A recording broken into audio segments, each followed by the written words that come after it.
안녕하세요. 은혜샘교회 성도 여러분, 최선종 목사입니다. 오늘은 4월 28일 열왕기하 6장부터 8장까지를 함께 살펴보도록 하겠습니다. 그러면 바로 1단계 본문 내용 파악하기를 시작하도록 하겠습니다. 1단계 본문 내용 파악하기를 모두 마쳤습니다. 이제 2단계 질문 만들기인데요. 여기 6장 1절부터 7절까지의 단락을 보면 좀 이상하고 좀 이해가 안 되는 게 굉장히 많습니다. 먼저 첫 번째는 여길 보면 이제 그 나무를 벨 때 쇠도끼가 물에 떨어졌다고 얘기를 하죠.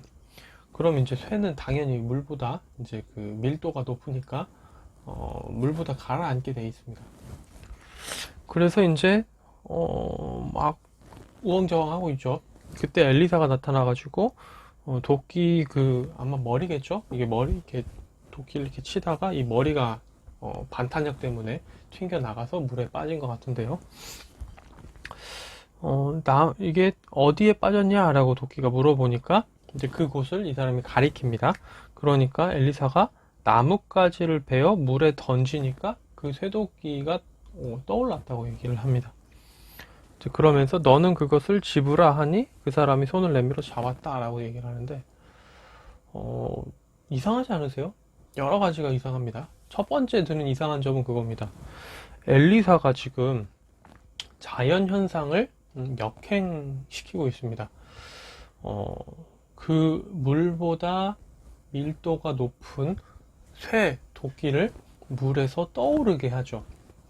그 정도의 능력이 있는 사람이 과연 이 도끼가 어디에 있는지 몰랐을까 싶은 거죠.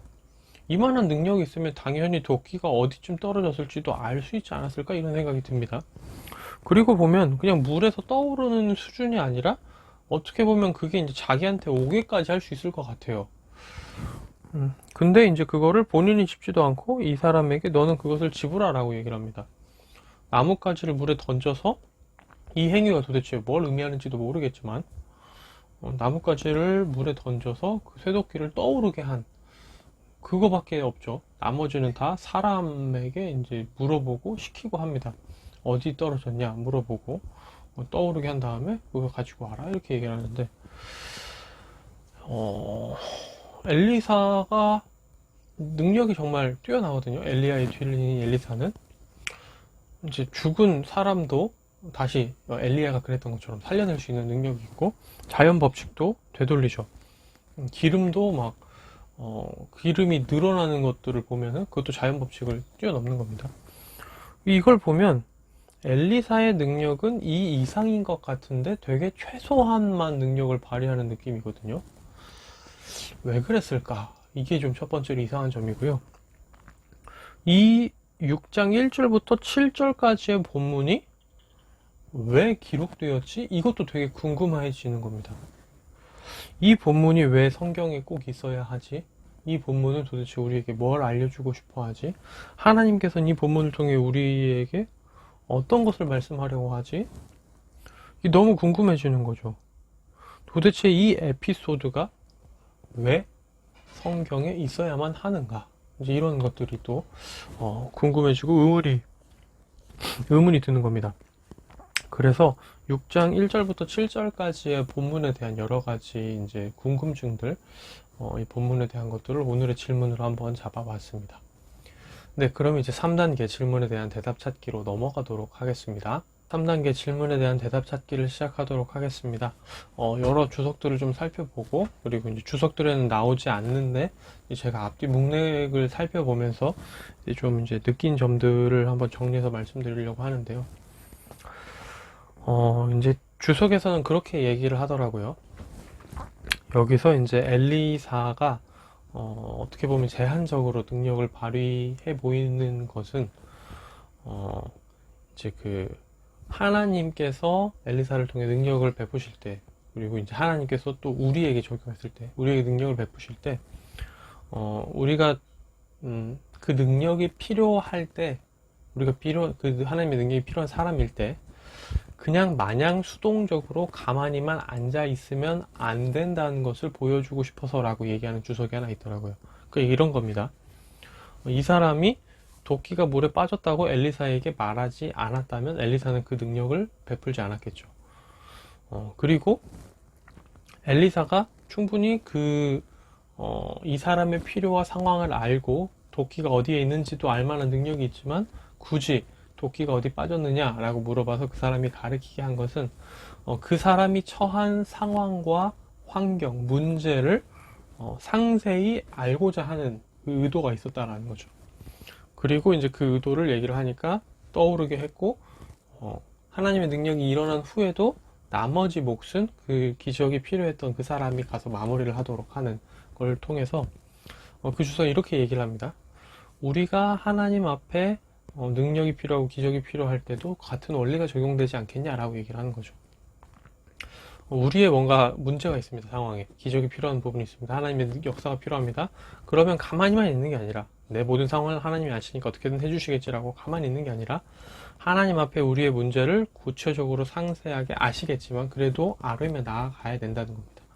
우리의 상황과 환경, 우리가 처한 문제에 대해서 하나님께 상세히 기도로 아뢰고 하나님께서 그 문제를 해결할 만한 능력을 베푸셨을 때 그것을 또 가지고 우리가 마지막까지 마무리를 지어야 되지 않겠냐라는 거죠.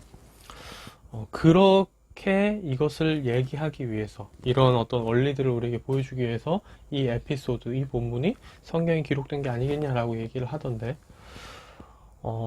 맞는 것 같아요. 제 이 주석이 하는 의견에 대해서 동의가 되는 게 왜냐면은 이제 앞에 맥락을 살펴보면요, 바로 앞에 이제 나아만에 대한 본문이 나오거든요.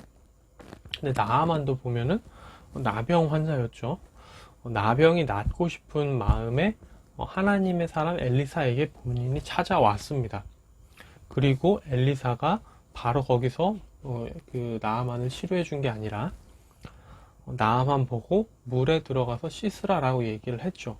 그래서 그 말을 듣고 이 나아만이 순종해서 물에 들어가서 씻은 후에 완전한 치유가 일어났습니다. 그렇다라고 한다면 우리가 방금 말했던 그 원리가 지금 나아만에게서 죄송합니다. 앞서 나아만에서 어떻게 보면 발견됐던 원리인 거죠. 하나님께서 나아만을 치료하신 어떤 원리가, 과정이 이제 이 6장 1절부터 7절에도 그대로 나타난 것을 한 번 더 보여준다라고 할 수 있습니다. 그러니까 이제 이 나아만의 치료가 얘는 정말 예외적이고 특별했다라는 게 아니라 선지자의 제자들에게도 동일하게 나타날 수 있는 원리라는 거죠. 그것들을 좀 보여주는 게 아닌가, 이 두 본문이. 그런 생각이 들어서 이 본문이 왜 성경에 기록되어 있고 이 본문은 우리에게 뭘 얘기하고 싶은가에 대해서 우리가 그렇게 생각을 할 수 있지 않을까, 이 결론을 내리게 됩니다. 네, 그러면 이제 3단계 질문에 대한 대답 찾기는 모두 마쳤고요. 이제 4단계 본문 묵상하기로 넘어가도록 하겠습니다. 4단계 본문 묵상하기까지 모두 마쳤습니다. 이제 마지막 5단계 적용하기인데요. 세 가지 부분을 좀 많이 묵상을 하게 됐는데 이제 세 부분을 많이 묵상을 했습니다. 먼저는 오늘 질문과도 관련이 있던 6장 1절부터 7절까지인데요. 이 부분을 보면서 그래, 내가 하나님 앞에 무언가 필요한 게 있을 때 하나님이 내 모든 상황과 환경을 아시니까 나는 구하지 않고 가만히 있어도 어떻게든 다 되겠지라는 안일한 태도로 있기보다는 나의 필요를 아시지만 그럼에도 불구하고 나의 어떤 적극적인 노력과 나의 어떤 능동적인 태도를 기뻐하시고 그것을 원하시는 하나님 앞에 내가 적극적으로 구하며 나아가야겠다. 그리고 하나님께 기도만 하고 가만히 있는 게 아니라 내가 또 하나님이 역사하시고 이끄실 때 내가 또 내가 해야 될 부분에 대해서는 열심히 하는 내가 되어야겠다. 이런 생각들과 결단 적용들을 하게 되고요. 두 번째는 17절입니다. 6장 17절인데 여기서 보면 이제 엘리사가 기도를 해가지고 엘리사의 그 사원이 여호와께서 보내신 불말과 불병거가 산에 가득한 모습, 엘리사를 두르고 있는 모습을 보게 됐다라고 얘기를 합니다. 우리가 여호와에 대해 호칭 중에 하나가 이제 만군의 여호와라는 호칭이 있죠. 이제 이걸 히브리어 원어로 보면 이제 군대들의 여호와 이렇게도 해석할 수 있는 부분인데요. 하나님께서는 분명 천사 군대가 있으신 분입니다. 그렇게 이제 그리고 또 천사 군대를 우리에게 보내서 도와주실 수 있는 분이죠. 때로는 우리의 눈이 너무 좁아질 수 있습니다. 당장 눈앞에 어떤 처한 문제에 대해서 좁아지고 하나님도 보이지 않고 하나님이 우리에게 보내실 도움도 보이지 않을 수 있습니다. 이 청년도 이제까지는 보이지 않았어요. 근데 엘리사의 기도를 통해 눈이 띄어졌고 하나님께서 보내신 도움을 보게 됐죠.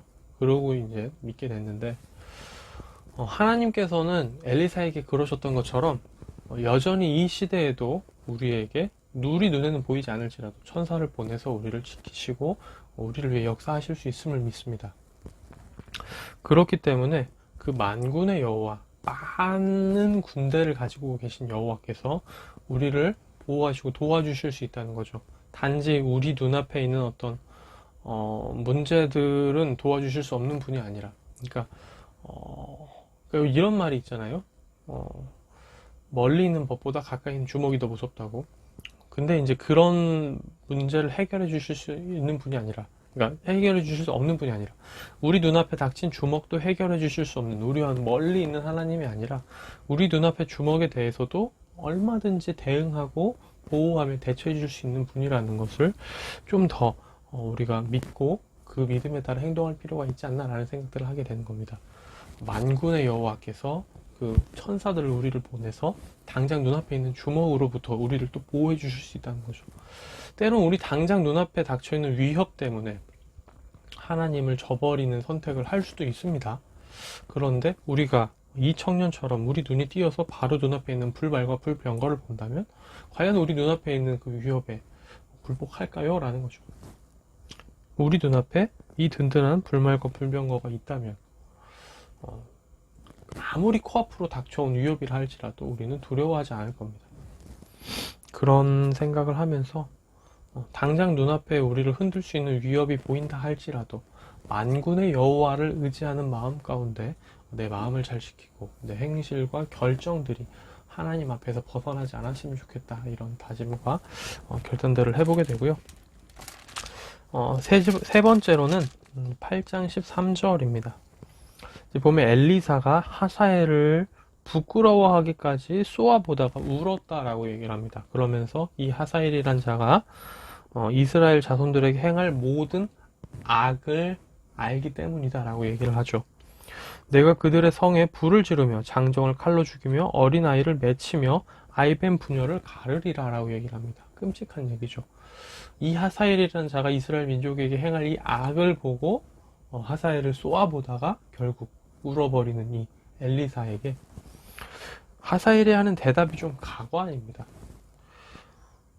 당신의 개같은 종이 무엇이길래? 라고 얘기를 하고, 이런 악한 일을 행하오리까? 라고 얘기하지 않아요. 이런 큰 일을 행하오리까? 라고 얘기를 합니다. 이 점에서 참 관점이 다를 수 있겠다라는 생각이 듭니다.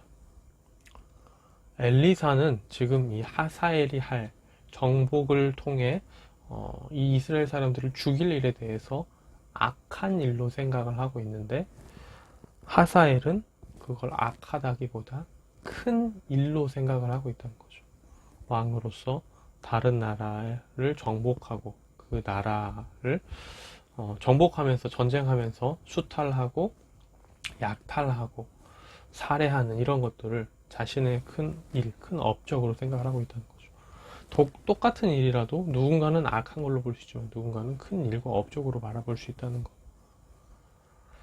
이게 참 마음이 어려운 것 같아요. 우리 세상에도 참 많은 악이 있습니다. 그런데 그 악을 누군가는 악이 아니라 큰 일로 생각할 수 있다라는 거죠.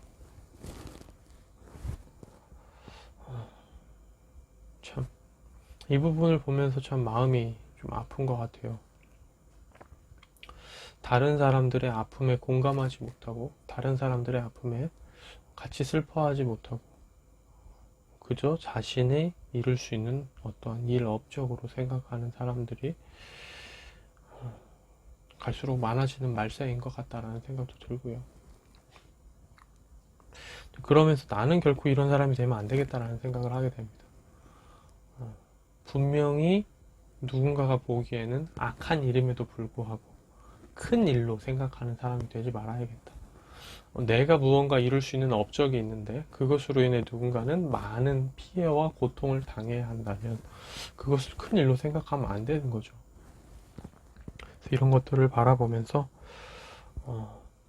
결코 어느 관점에서 보더라도 악한 일을 피하는 내가 되어야겠다라는 생각과 함께 이 세대와 이 악한 자들을 위해 기도해야겠다라는 생각을 합니다. 물론 하사엘의 경우처럼 하나님이 쓰시는 사람일 수 있습니다. 그 사람을 통해 하나님이 이루고자 하는 일이 있을 수 있습니다.